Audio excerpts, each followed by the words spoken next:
बाबा साहब भीमराव अम्बेडकर अमर रहे, अमर रहे। बाबा साहब भीमराव अम्बेडकर अमर रहे, अमर रहे। बाबा तेरा नाम रहेगा, तक सूरज चांद रहेगा। आज राष्ट्रीय जाटव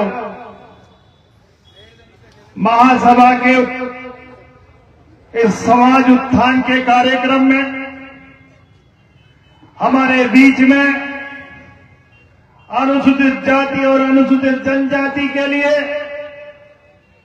हमेशा 45 साल तक संघर्ष करते हुए और इन समाज की आवाज बनकर इनके लिए काम करने वाले ऐसे हमारे मार्गदर्शक सम्मान्य इस राजस्थान में कैबिनेट के मंत्री डॉक्टर क्रोलीलाल जी, जो बाबा के नाम से विख्यात है, आप का मार्गदर्शन हमने अभी सुना और हमारे बीच में ही विराजमान ऐसे समाज के राष्ट्रीय अध्यक्ष जिनका भी मार्गदर्शन हमें मिला, उपेंद्र सिंह जी जाटव साहब, आपका इस राजस्थान की धरा पे हार्दिक स्वागत एवं अभिनंदन करता हूं। हमारे यहाँ के स्थानीय विधायक जिनका मार्गदर्शन अभी हमें मिला और उनका लक्ष्य है कि इस विधानसभा में सर्व जाति को साथ लेकर और उनके विकास में भागीदारी, उनके सुख दुख में भागीदार बना रहो और हमेशा इस जनता के बीच में रहने वाले ऐसे हमारे राजेंद्र जी, माननीय विधायक महोदय, सम्मान्य अनिल कुमार जी जज साहब, सम्मान्य एसपी, एडिशनल एसपी रिटायर्ड नथीलाल जी राष्ट्रीय संरक्षक, और हमारी यहाँ की प्रधान श्रीमती गीता गुर्जर, और इस मंच पर विराजमान सभी सम्मानित अतिथिगण, मेरे सामने विराजमान सभी मेरे भाई और बहनों, मेरे पिता तुल्य बुजुर्ग भी हैं, मेरे युवा दोस्त भी हैं, सभी को मैं इस मंच से प्रणाम करता हूं। आज मेरा सीना गर्व से ऊंचा है, जहां मेरी समाज को एकत्रित देखकर और एक समाज उत्थान के लिए इकट्ठे होकर और समाज के बारे में सोचने के लिए इकट्ठे हुए, इसके लिए मैं ऐसे समाज के प्रदेश अध्यक्ष जी चंद्र प्रकाश जी, चंद्रभान जी और आपकी टीम को बहुत बहुत साधुवाद देना चाहूंगा, बहुत बहुत धन्यवाद देना चाहूंगा कि इस समाज को एकजुटता में बांधकर और इस समाज के उत्थान के लिए आप एकत्रित अस्थियों को बुलाकर, समाज के सम्मान्य अतिथियों को बुलाकर और आप इस पूरी समाज को एकजुटता में बांधने का काम किया, जो लक्ष्य हमारे बाबा साहब भीमराव अम्बेडकर जी का, जिसकी प्रेरणा लेकर हम आगे बढ़े। मैं मानिए अभी बाबा साहब भीमराव अम्बेडकर जी के बारे में हमारे डॉक्टर क्रोलीलाल जी ने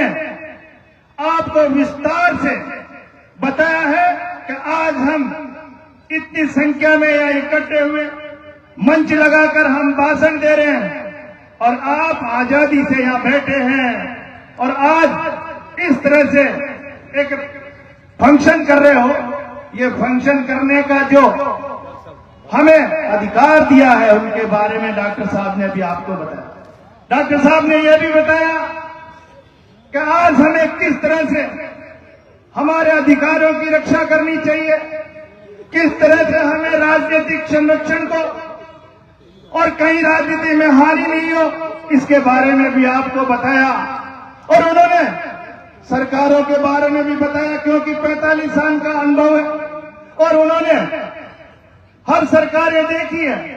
लेकिन जो सरकार काम करती है, जो पिछड़े और दलितों के लिए काम करती है, जो बाबा साहब भीमराव अम्बेडकर जी के लिए काम किया, वो सारी बातें आपके बीच में बताने का काम किया। मैं उन बातों को नहीं दोहराना चाहता हूं, लेकिन वास्तविकता है, अगर इस समाज का अनुसूचित जाति और जनजाति का मान और सम्मान देने का काम किया है, तो भारतीय जनता पार्टी की सरकार में हमेशा दिया, जो डॉक्टर साहब ने अभी बताया, चाहे सेंट्रल हॉल में तस्वीर लगाने का काम हो, चाहे पंचतीर्थ निर्माण का काम हो, चाहे बाबा साहेब भीमराव अम्बेडकर को भारत रत्न देने का काम किया हो, ये सब काम भारतीय जनता पार्टी की सरकार ने किया। इसलिए मेरे भाइयों, हम दूसरी सरकारों की बुराई नहीं करते, लेकिन जो हमारी समाज के लिए जो काम करेगा, उस सरकार की हमें बात बतानी भी पड़ेगी, जो डॉक्टर साहब अभी आपको कह रहे थे। मैं बहुत बहुत धन्यवाद देना चाहूंगा आपको, क्या आपने इस तरह के आयोजन में आज हमारे दूर दराज के मेहमानों को भी यहां बुलाकर उनका भी मान और सम्मान किया, क्योंकि हमारी समाज पूरे हिंदुस्तान में है, और हिंदुस्तान में हमें एकता में रहकर, जो बाबा साहब भीमराव अम्बेडकर जी का कहना था कि संगठित रहो, शिक्षित रहो और संघर्ष करो, इन तीनों बातों को उस प्रेरणा के रूप में लेकर हम आगे बढ़े। मैं आज गर्व से इस बात को भी कहना चाहूंगा कि इस भारतीय जनता पार्टी की सरकार ने जो ये मान और सम्मान, अभी डॉक्टर साहब कह रहे थे कि उप मुख्यमंत्री बनाने का काम किया, तो ऐसे आपके सामने आपका भाई और आपका बेटा खड़ा है, अगर इस समाज को मान और सम्मान देने का काम किया है तो भारतीय जनता पार्टी ने किया। ये मेरा सम्मान डॉक्टर प्रेमचंद का नहीं है, ये मेरी अनुसूचित जाति और अनुसूचित जनजाति का सम्मान है, जो आज मुझे इससे, डॉक्टर साहब आपको 45 साल हो गए सरकार में, कई सरकारें आपने देखी है, क्या अनुसूचित जाति के किसी मंत्री को क्या 4-4 विभाग दिए थे, लेकिन आज मुझे 4 विभाग देकर इस अनुसूचित जाति और जनजाति के लिए काम करने का मौका दिया है। साथियों, मैं आपको इस मंच के माध्यम से मैं कहना चाहूंगा कि आपका भाई और आपका बेटा हूं। अगर आपको कोई भी काम किसी भी डिपार्टमेंट से संबंधित हो, आप मेरे दरवाजे पे आइए, आपका बहुत बहुत स्वागत है, आपका मान और सम्मान है, और जिस काम के लिए मेरी जितनी शक्ति है वो शक्ति लगाकर आपका काम करने का काम करूंगा। मैं आपका भाई बेटा हूं, आपको कहीं कोई डरने की जरूरत नहीं है। आप 12 बजे भी आओगे तो खुला मिलेगा। अगर मैं जाता हूं भी रहूंगा तो भी तो मेरे लोगों से मैं पूछ के उनका जो भी है सुन के फिर निकलता हूं। इसलिए मेरे भाइयों, आज मैं इतनी ये संख्या देखकर गदगद हूं, क्योंकि जिस समाज के बूते पर मैं आज यहां तक खड़ा, यह आप लोगों का मेरे ऊपर आशीर्वाद है। और मैं आपसे अभी जो हमारी प्रतिभाएं हैं, जो पीछे रह गई, किसी कारण से वो दबी हुई है, आर्थिक दृष्टि से अगर कमी रह गई है, उनमें रही है, तो उनको आगे लाने के लिए मैं इस मंच से कह रहा हूं आपको, अगर कोई भी ऐसी समाज की प्रतिभा जो दब रही है, कोई आर्थिक दृष्टि से कमजोर है, तो आप और माननीय एमएलए साहब, आप यहाँ की कोई भी समाज में ऐसा व्यक्ति हो, उसको आप मेरे पास लेके आइए। मैं चाहे मेरी तनख्वाह में से करूं, लेकिन कहीं से भी मैं उसकी शिक्षा के लिए, उसकी प्रतिभा को आगे बढ़ाने के लिए काम करूंगा। मैं आपको आज विश्वास दिला के जा रहा हूं, क्योंकि मैं आपका बच्चा हूं, एक मजदूर का बेटा। आज यहां तक पहुंचा तो एक जज्बे के साथ पहुंचा है, बहुत सारी ठोकरें खाकर पहुंची है, क्योंकि ये मेरी समाज सामने बैठी है। ये समाज मेहनत और मजदूरी करने वाली समाज है, लेकिन अपना स्वाभिमान रखने वाली समाज है। इसलिए ये अपने परिश्रम से आगे बढ़ती है, और ये परिश्रमी है जो आज पिछले संघर्षों से हम आज आगे आए हैं, और आज मेरी समाज में डॉक्टर है, इंजीनियर है, और आज राजनेता भी है। यह आप इस समाज का गौरव है, और आज इस समाज का गौरव, इस समाज के बारे में सोचे, इससे बड़ा हमारे लिए कोई नहीं हो सकता। क्योंकि बाबा साहब भीमराव अम्बेडकर ने संविधान बना दिया बहुत बड़ा, और उनका जो विजन था, वो विजन भी क्योंकि व्यक्ति की उम्र कम होती है, लेकिन आज उनकी मूर्ति लगाकर उनसे प्रेरणा लेते हैं हम कि बाबा साहब भीमराव अंबेडकर जी के